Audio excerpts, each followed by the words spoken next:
में हमने देखा, सूरदास मिट्ठू के लिए पूरे गांव से लड़ पड़ा था। बजरंगी ने भैरव और जगदर दोनों को धिक्कारा। क्या अंधे से हेकड़ी जताते हो, शर्म नहीं आती?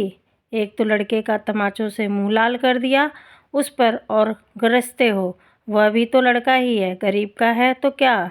जितना लाड प्यार उसका होता है उतना भले घरों के लड़कों का नहीं होता। जैसे और सब लड़के चिढ़ाते हैं वह भी चिढ़ाता है। इसमें इतना बिगड़ने की क्या बात? यह सब तेरे कारण हुआ। अपने लौंडे को डांटती नहीं, बेचारे अंधे पर गुस्सा उतारने चली है। जमुनी सूरदास का रोना देख के सहम गई थी। जानती थी दीन की हाय कितनी मोटी होती है। लज्जित होकर बोली, मैं क्या जानती थी कि जरा सी बात का इतना बखेड़ा हो जाएगा। आ बेटा मिट्ठू, चल बछुआ पकड़ ले। दुलारे लड़के तिनके की मार भी नहीं सह सकते। मिट्ठू दूध के पुचकार से भी शांत हो न हुआ तो जमुनी ने आकर उसके आंसू पोंछे और गोद में उठाकर घर ले गई। उसे क्रोध जल्द आता था पर जल्द ही पिघल भी जाती थी।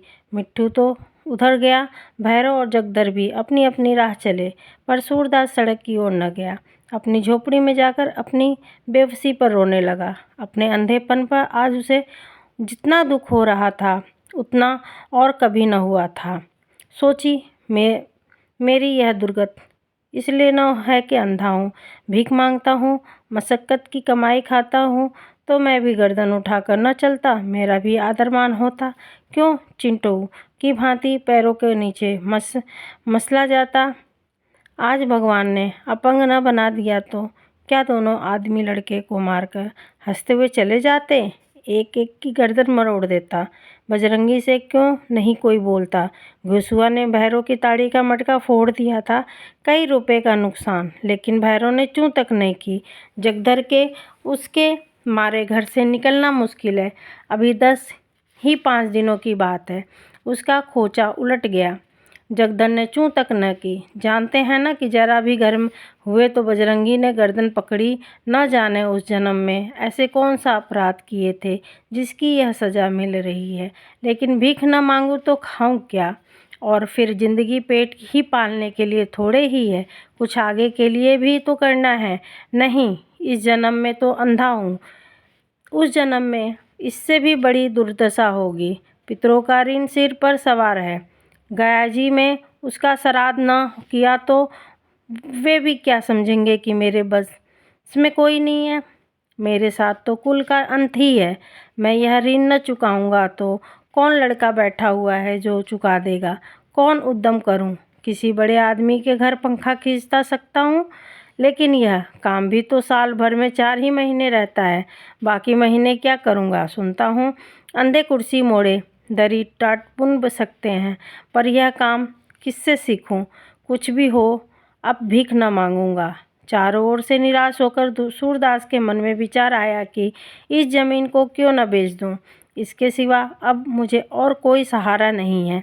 कहाँ तक बाप दादों का नाम को रोऊं? साहब उसे लेने को मुंह फैलाए हुए हैं, दाम भी अच्छा दे रहे हैं, उन्हीं को दे दूं। 4-5 हज़ार रुपये बहुत होते हैं। अपने घर सेठ की तरह बैठा हुआ चैन की बंसी बजाऊंगा। 4 आदमी घेरे रहेंगे, मोहल्ले में अपना मान होने लगेगा। यही लोग जो आज मुंह पर रोब जमा रहे हैं, मेरा मुंह जोहेंगे, मेरी खुशामद करेंगे। यही न होगा? मोहल्ले की गैरों मारी मारी फिरेंगी। फिरे को मैं क्या करूं? जब तक निभ सका निभाया, अब नहीं निभता तो क्या करूं? जिसकी गायें चरती हैं कौन मेरी बात पूछते हैं?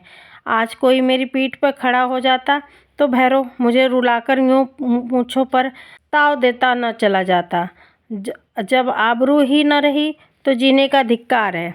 मन में यह विचार स्थिर करके सूरदास अपनी झोपड़ी से निकला और लाठी टेकता हुआ गोदाम की तरफ चला। गोदाम के सामने पहुंचा तो दयागिरी में भेंट हो गई। उन्होंने पूछा, इधर कहाँ चले सूरदास? तुम्हारी जगह तो पीछे छूट गई। सूरदास, जरा इन्हीं मियाँ साहब से कुछ बातचीत करनी है। दयागिरी, क्या इसी ज़मीन के बारे में? सूरदास, हाँ, मेरा विचार है कि यह ज़मीन बेचकर कहीं तीर्थ यात्रा करने चला जाऊं। इस मोहल्ले में अब निवाह नहीं है। दयागिरी, सुना, आज भैरव तुम्हें मारने की धमकी दे रहा था। सूरदास, मैं तरस न दे जाता तो उनसे मार ही दिया था। सारा मोहल्ला बैठा हंसता रहा। किसी की जबान न खुली कि अंधे अपाहिज आदमी पर यह कुन्या क्यों करते हो। तो जब मेरा कोई हितू ही नहीं है तो क्यों दूसरों के लिए मरूं। दयागिरी, नहीं सूर्य, मैं तुम्हें जमीन बेचने की सलाह न दूंगा। धर्म का फल इस जीवन में नहीं मिलता। हमें आंख बंद करके नारायण पर भरोसा कर रखते हुए धर्म मार्ग पर चलते रहना चाहिए। सच पूछो तो आज भगवान ने तुम्हारे धर्म की परीक्षा ली है। संकट ही में धीरज और धर्म की परीक्षा होती है। देखो, गुसाई जी ने कहा है, आपत्ति काल परखियो चारी, धीरज धर्म मित्र अरुनारी। जमीन पड़ी है, पड़ी रहने दो। गरुएं चरती हैं, कितना बड़ा पुण्य है। कौन जानता है कभी कोई दानी धर्मात्मा आदमी मिल जाए और धर्मशाला, कुआं, मंदिर बनवा दे तो मरने पर भी तुम्हारा नाम अमर हो जाएगा। रही तीर्थ यात्रा के लिए रुपए की ज़रूरत नहीं। साधु संत जन्म भर यही किया करते हैं, पर घर से रुपया की थैली बांध कर नहीं चलते। मैं भी शिवरात्रि के बाद बद्रीनारायण जाने वाला हूँ। हमारा तुम्हारा साथ हो जाएगा। रास्ते में तुम्हारी एक कौड़ी न खर्च होगी, इसका मेरा जिम्मा है। सूरदास, नहीं बाबा, अब यह कुन्या नहीं सहा जाता। भाग्य में धर्म करना नहीं लिखा हुआ है, और तो कैसे धर्म करूँगा। जरा इन लोगों को भी तो मालूम हो जाए कि सूर्य भी कुछ है। दयागिरी, सूर्य आंख बंद होने पर भी कुछ नहीं सूझता। यह अहंकार है, इसे मिटाओ, नहीं तो यह जन्म भी नष्ट हो जाएगा। यही अहंकार सब पापों का मूल है। न यहाँ तुम हो, न तुम्हारी भूमि, न तुम्हारा कोई मित्र, न शत्रु। जहाँ देखो भगवान ही भगवान है। इन झगड़ों में मत पड़ो। सूरदास बाबा जी, जब तक भगवान की दया न होगी, भक्ति और वैराग्य किसी पर मन न जमेगा। इसी घड़ी मेरा हृदय रो रहा है, उसमें उपदेश और ज्ञान की बातें नहीं पहुंच सकती। गीली लकड़ी खरात पर नहीं चढ़ती। दयागिरी, पछताओगे और क्या। यह कह गए दयागिरी अपनी राह चले गए। वह नित्य गंगा स्नान को जाया करते थे। उनके जाने के बाद सूरदास ने अपने मन में कहा, यह भी मुझी को ज्ञान का उपदेश करते हैं। दीनों पर उपदेश का भी दांव चलता है, मोटों को कोई उपदेश नहीं करता। वहाँ तो जाकर ठाकुर सुराही करने लगते हैं, मुझे ज्ञान सिखाने चले हैं। दोनों जून भोजन मिल जाता है ना, एक दिन न मिले तो सारा ज्ञान निकल जाए। वेग से चलती हुई गाड़ी रुकावटों पर फांद जाती है। सूरदास समझाने से और भी जिद पकड़ लिया। सीधे गोदाम के बरामदे में जाकर रुका। इस पर समय उनका यहाँ बहुत से चमार जमा थे। खालों की खरीद हो रही थी। चौधरी ने कहा, आओ सूरदास, कैसे चले। सूरदास इतने आदमियों को सामने अपनी इच्छा न प्रकट कर सका। संकोच ने उसकी जबान बंद कर दी। बोला, कुछ नहीं, ऐसे ही चला आया।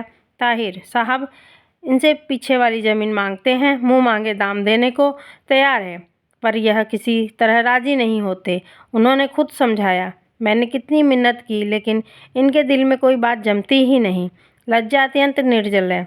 अंतिम काल में भी जब हम समझते हैं कि उसकी उल्टी सांसें चल रही हैं, वह सहसा चैतन्य हो जाते हैं और पहले से ही अधिक कर्तव्यशाली हो जाते हैं।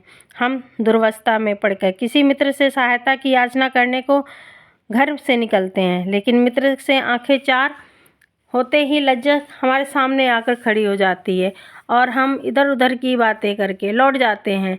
यहाँ तक कि हम एक शब्द भी ऐसा मुंह से नहीं निकालते जिसका भावी हमारी अंतर्वेदना को घोंटता हो।